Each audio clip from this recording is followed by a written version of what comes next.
Thanks for staying with us. Let's take you back to one of our top stories this morning. And as you've heard, former President Jacob Zuma is expected to attend the state capture inquiry. That's tomorrow. It'll be an opportunity to state his side of the story regarding allegations that he and his administration were indeed captured.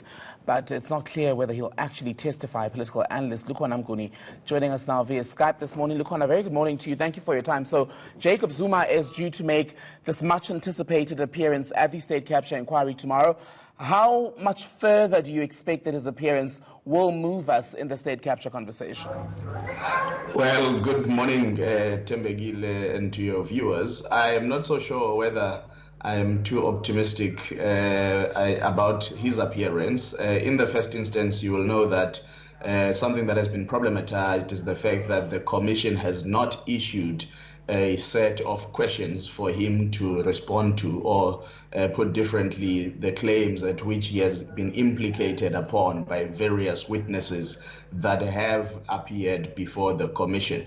And of course, you would know that the Commission has almost taken quite an interesting turn, in the sense that it's no longer just about investigating the president and whether or not the former president, and whether or not he and the Guptas were in cahoots in trying to hollow out the state, one at the level of the rule of law, weakening it and crippling it, and then on the other hand, maximizing on financial and material gains from certain contracts and dealings with some of the state-owned enterprises. So I think the posture of the president and his legal team might just be that he arrives there tomorrow, but he says, well, I have not been prepared enough and I have not been briefed properly, so I'm here to get my brief. And he walks away and goes to prepare himself. Alternatively, of course, would be him just accepting to answer to any question that is put before him, whether or not that will assist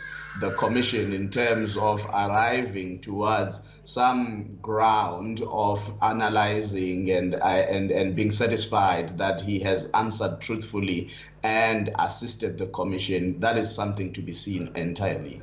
And Jacob Zuma, as you rightfully point out, has not committed to actually giving evidence when he goes to the state capture inquiry tomorrow.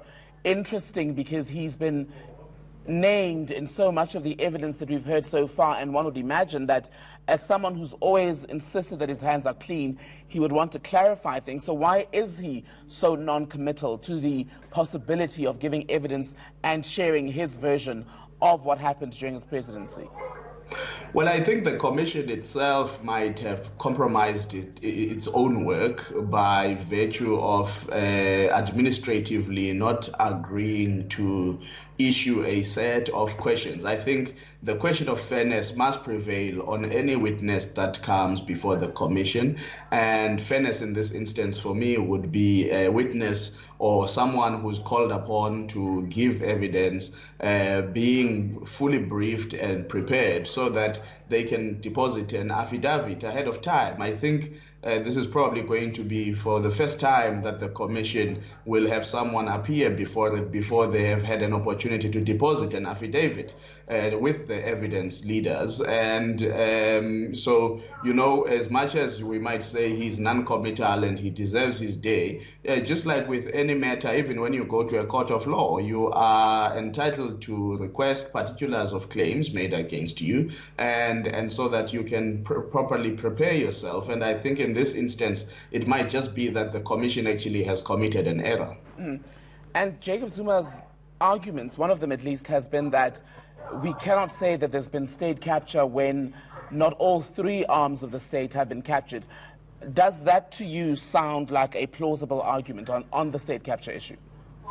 No, I mean, I think colloquially we call whatever was happening state capture. I call it a political syndicate that was going on under his presidency, because the concept of state capture, or deep state as it is called in the United States of America, is something that can actually be quite contested in terms of meaning and definition. So whether that is semantics for me. It's not an argument to pursue. What has to be done is him needing to take the country through, whether or not under his presidency there was undue influence by the Gupta family on him, and by the way, and any other person who might have been trying to exercise undue influence. And I think you will remember, Tembegile, there was a big fight about the terms of reference of this commission, and that was necessarily because people were trying to say, look, even if the president then